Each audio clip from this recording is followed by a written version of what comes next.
नमस्कार दोस्तों, बात करेंगे इनएविटेबल एक्सीडेंट की। टॉर्ट का इंपॉर्टेंट क्वेश्चन है और इसके साथ ही साथ कब डैमेज में आपको इसका डिफेंस मिलता है इसकी भी बात कर लेते हैं।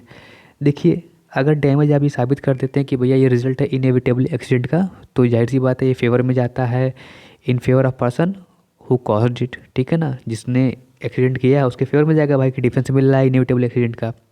लेकिन कैसे मिलेगा, क्या कंडीशन है, क्या इंग्रेडिएंट है, और कुछ केस लॉस को देख लेते हैं।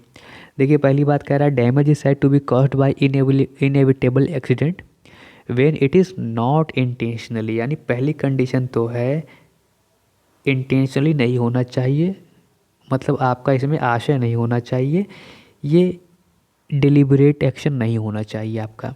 ठीक है, और दूसरी कंडीशन केवल अकेले ये एलोन काफ़ी नहीं है, could not possibly have been avoided. यानी कि इसको पहली बात तो हमने इंटेंशनली नहीं किया है और इसको अवॉइड भी नहीं किया जा सकता था exercise of ordinary care and caution के माध्यम से। यानी कि जो पर्सन जिसके द्वारा ये किया गया है, अगर वो चाहता है इसको रोकना ऑर्डिनरी केयर के बाद, ऑर्डिनरी कॉशन के बाद, तो भी इसे रोकना मुश्किल था। ऑर्डिनरी केयर एंड कॉशन के बाद भी इसे रोका नहीं जा सकता था। अब देखिए, अच्छा इस डिफिनेशन के पहले में जान लेते हैं इसका मतलब स्ट्रिक्टर सेंस में जो है ना, इसको हम नहीं लेंगे।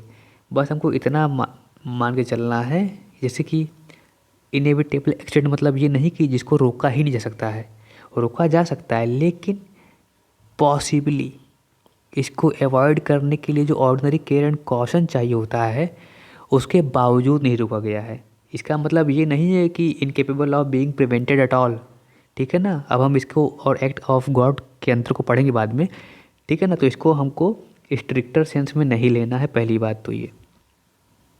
अब देखिए, शॉ क्या कहते हैं, शॉ की जो डिफिनेशन है वो कहते हैं inevitable accident is an accident such as the defendant could not have avoided by the use of the kind and degree of case necessary to the exigency and in the circumstances he was placed. यानी similar जो definition हमने आपको ऊपर बताई है कि इसको avoid नहीं कर सकते थे ऑर्डिनरी केयर एंड कॉशन के बावजूद भी, उसी को ये कह रहे हैं कि जिस काइंड और जिस डिग्री की इसमें आवश्यकता थी सर्कमस्टेंसेस में, उसके बावजूद भी जी इसे नहीं रुका जा सका। ठीक है ना। अब देखिए, दो केसेस कौन से हैं, एक है नाइट्रोग्लिसरीन के केस और एक है ब्राउन वर्सेस कैंडल। तो ब्राउन वर्सेस कैंडल और नाइट्रोग्लिसरीन दोनों केस आपके इंपॉर्टेंट हैं। पहला है नाइट्रोग्लिसरीन केस 1872 का। अब इसमें देखिए क्या हो जाता है कि अब डिलीवरी बॉय, आप समझिए पोस्ट से, कुरियर से नाइट्रोग्लिसरीन के डिब्बे मिलते हैं, तो डिलीवरी उसकी हो जाती है और जिस ऑफिस में रखा जाता है वो भी नहीं जानते थे कि भाई कि ये इन्फ्लेमेटरी होता है, एक्सप्लेसिव इसका नेचर होता है, तो वो उसको रख लेते हैं और इस कारण से उसका नाइट्रोग्लिसरीन आप जान ही रहे हैं एक्सप्लोसिव होता है, तो उस कारण से आग लग जाती है, एक्सप्लोसिव था। तो इसमें दोनों को कहा गया कि भाई किसी की रिस्पॉन्सिबिलिटी नहीं है, क्योंकि उस समय तक नाइट्रोग्लिसरीन का जो एक्सप्लोसिव नेचर होता है वही बहुत कम लोगों को पता था, और दूसरी चीज़ें जो कुरियर कर रहा है उसने अनपैक तो किया नहीं इसको देखने के लिए। ठीक है, तो ये कहा गया कि किसी की भी इसमें गलती नहीं है। और दूसरा केस हमारा है ब्राउन वर्सेस कैंडल का। इसमें क्या था, जो प्लेंटिफ और डिफेंडेंट हैं उन दोनों के जो डॉग्स हैं, जो कुत्ते हैं, वो आपस में लड़ रहे थे। अब डिफेंडेंट क्या करता है कि उन दोनों को अलग करने के लिए एक पत्थर उठा के छोटा सा मारता है और एक्सीडेंटली यही पत्थर जाके प्लेंटिफ को लग जाता है और उसकी आँख में इंजरी हो जाती है।